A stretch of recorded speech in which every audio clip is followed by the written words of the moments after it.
something that was non-existent in my early education in classical guitar was basso continuo.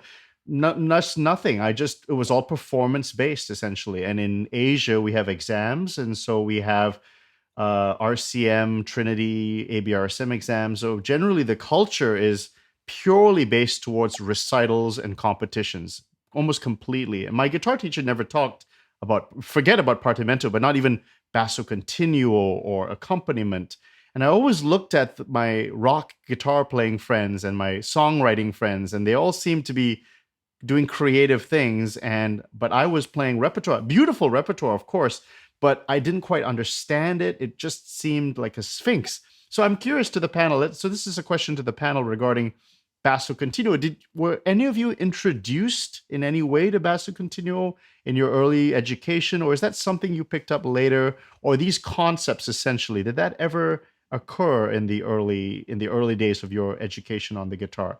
Maybe we could start with Brandon. We'll just go clockwise.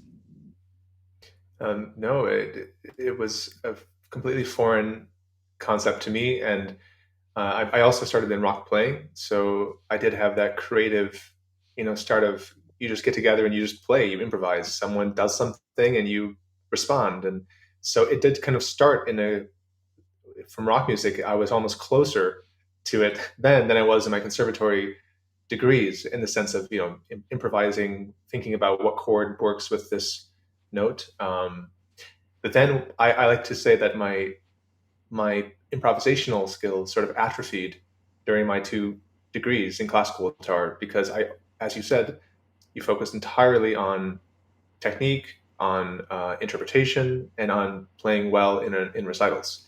Um, and I had to rediscover improvisation in an early style during my degrees, as I went to early music festivals and started playing lutes and was fascinated. But I did find that my rock background and knowing what chords work and what key, it helps me. It's the same, 1 4 5. It's still true. It still works.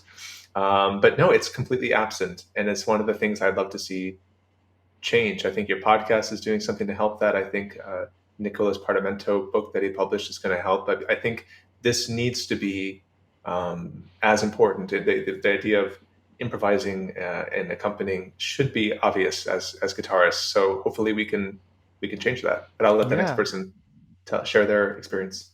Yeah, Austin, didn't you recently complete your master's degree? Yeah, I just finished my master's. Okay. So my oh, yeah, Oops. so my background is probably quite similar to Brandon's.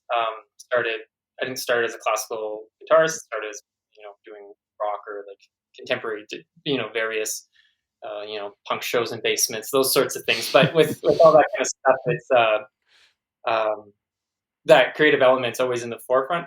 So really similar. I went to study classical guitar when I kind of felt like I was getting a bit of a.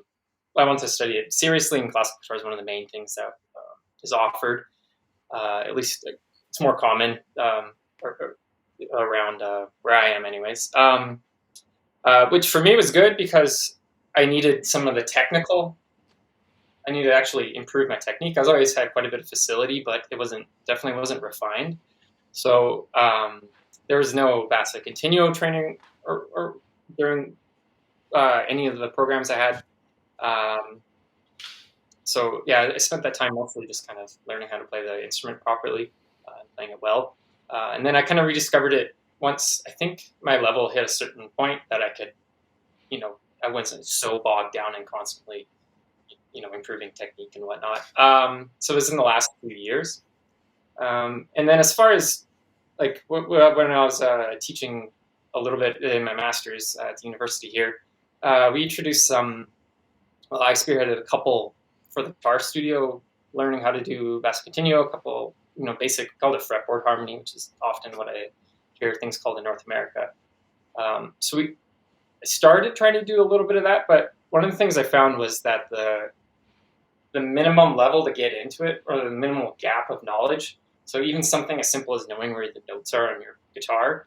I mean, the guitarists in the studio could read notes, but it wasn't like not everybody had the instrument fully, under the command of where all the notes are. So even just beginning to get into some of the stuff like basso continuo, I had a pretty big challenge with it because the gap you have to get to just kind of get your foot in the door, on top of a lot of people learning technique, it Yeah. made some challenges, but albeit worth it. But it was one of the things I noticed when trying to introduce some of the stuff into the program. Yeah. And could I just quickly ask, when you said you spearheaded some things, when did you discover basso continuo on the classical guitar, that it was a thing? On the guitar, I guess I didn't really think about it much, as the guitar separately. So I discovered Giorgio Sanguinetti's book and Yardigan's book, 2018, I think. And I looked at it, I didn't quite take it seriously until a few years later.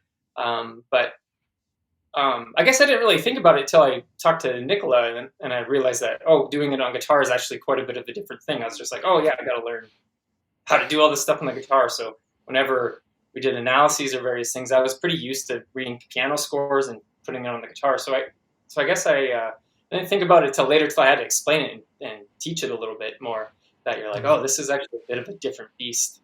So I guess I kind of came from the assumption that you just kind of something you have to do. So it doesn't really matter if it's on the guitar or not. You have to learn how to, it's your instrument, so make it work, I guess. Yeah. Nicola, tell me, so the class basso continuo, I guess you're in Italy, so maybe that's, you have so much heritage around you, right? So early music it exists, not so much in Singapore, but I'm sure in Italy you were probably exposed to that. So when did classical guitar and basso continuo, was that always there, or is that something that you had to add to your skill set? My story is very, very similar to the ones of Austin and Brandon, because my first guitar teacher was a blues guitarist. I grew up in a really tiny village on a mountain of 2,000 people in the south of Italy. So there was only one guitarist, and it was a bluesman. So I started with the guitar, and I felt that I started to study classical guitar because I was looking for something more than 1-4-5. Because with blues, I felt like I was doing always the same things. And I studied classical guitar, but as also Brendan said, at the end of my classical studies, I felt like my creativity was, atrophied, was like dying. And I discovered basso continuo, much later. I was like 20 something. In the school, in the conservatory, we had a course like a side course. It was a project with the flute class to do basso continuo on the guitar on some Telemann sonatas. And when I started doing, I had a lot of fun, and I felt like I was reconnecting all my knowledge of chords from also a lot of experience as a young boy of songwriting, these kind of things. And I was thinking maybe more like alphabeto for the barrel guitar. You don't really do counterpoint, you just use positions and chords. But I had a lot of fun, and then since then I never stopped, because I really felt that I was starting understanding music. I felt it was something like a missing piece I needed in my life in music. Yeah, that's really interesting that almost all of us have this kind of the similar path. It's kind of funny, but that's just how maybe it's a consequence maybe of our circumstances, the age, the era we're in, and that's very, very interesting.